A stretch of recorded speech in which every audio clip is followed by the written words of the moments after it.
They say fear is power. And those who know how to control fear, control people.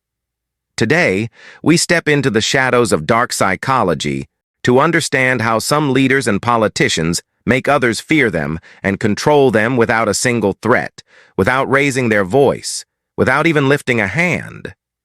They just use you like a puppet attached to the string. Know about that dark manipulation of leaders first. The psychology of fear. Fear is not just an emotion.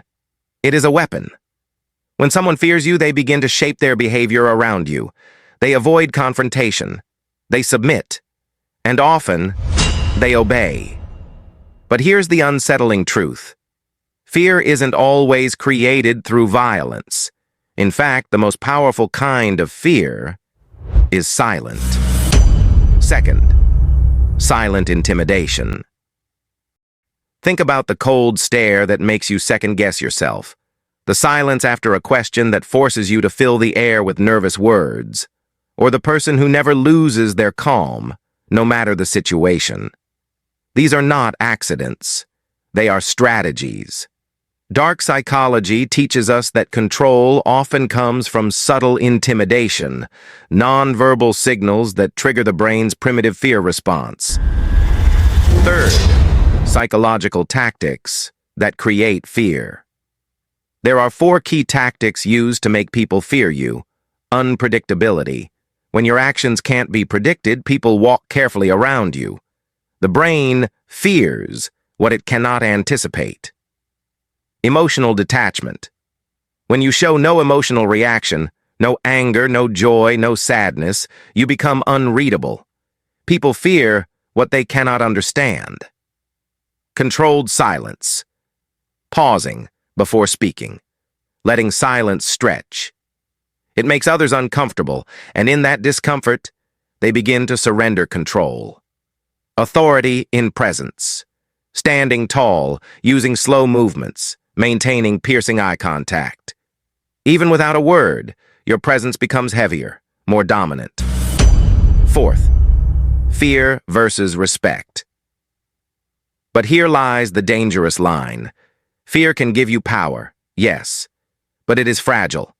Fear without respect turns into hatred. Fear without intelligence turns into rebellion. The true masters of dark psychology understand this. They use just enough fear to create control, but balance it with authority, competence, and respect.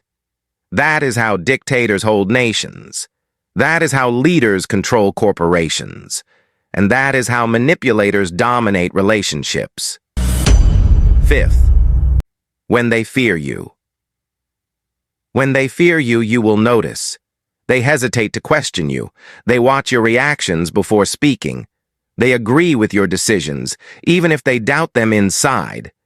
But here's the twist. Fear is not about what you do. It's about what their own mind does to them. You plant the seed, and their imagination waters it until it grows into a prison inside their mind. Sixth, the dark warning. But remember, power built on fear can consume the one who wields it. The more people fear you, the more they secretly dream of your downfall. The more control you gain, the more dangerous it becomes to lose even a fraction of it. That is the paradox of fear. You will rule their minds, but you will also live inside a cage of your own making. And in the end, they may fear you.